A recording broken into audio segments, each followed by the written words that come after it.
Grace is a tramp. She's a dancer in the burlicue.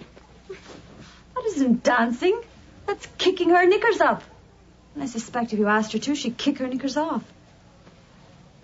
That obviously is Tom Cruise and Nicole Kidman as feuding lovers in Ron Howard's Far and Away, an epic-sized romantic drama set in both Ireland and America near the turn of the century, following two very different young people, one rich, one poor, with different reasons for wanting to come to America. And I'll tell you right away that I'm in the minority of critics on this film. I kind of like the picture. Why? The stunning physical landscape and the performance of Cruise, and especially Kidman. He plays a working-class lad whose home is burned down by agents of Kidman's wealthy father, and Cruise surprises her on her father's estate. Father!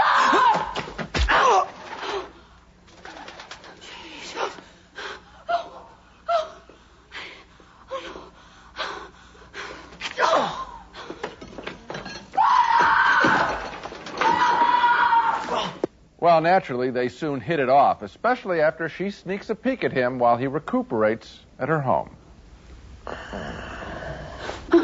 They both go to America, she to escape an arranged marriage, he to seek his fortune.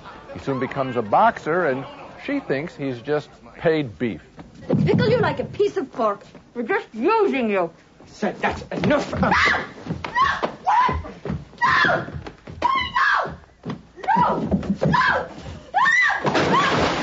They break apart, but are reunited during a great event, the Oklahoma Land Rush of 1893. Here's a genuinely bittersweet, romantic scene. You know what you wanted back in Ireland. And look at you. Here you are.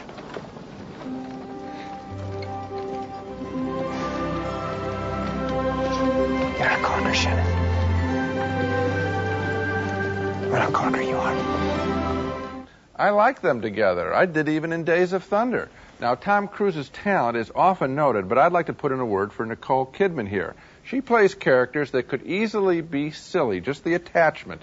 But in her every picture, from the thriller Dead Calm to Far and Away, she displays some real grit, a reserve, a confidence that makes her more than an extension of the man she's drawn to. In fact, I'd argue that she's the real prize in her films, even when she is appearing with Tom Cruise. Far and Away looks great, shot on 65mm film. A big problem, however, is its unrelenting Irish stereotypes of drinking and fighting. Boy, I got tired of that. But I still recommend the film for the romance. Yeah, I guess the Irish are still one ethnic group where you can, unbelievable, inevitably portray them. He's an Irishman, he comes to Boston, what's he going to do? Get in a saloon fight within, 30 seconds after he gets off the ship.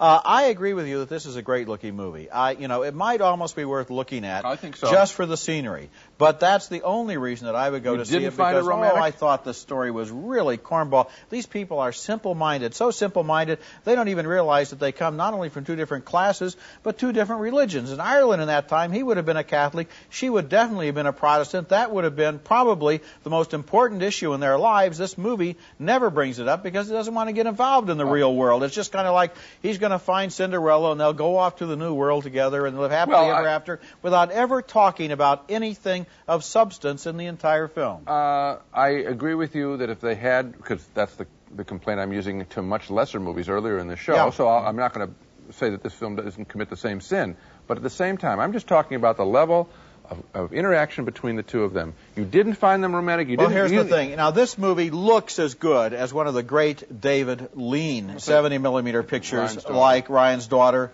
like Lawrence of Arabia.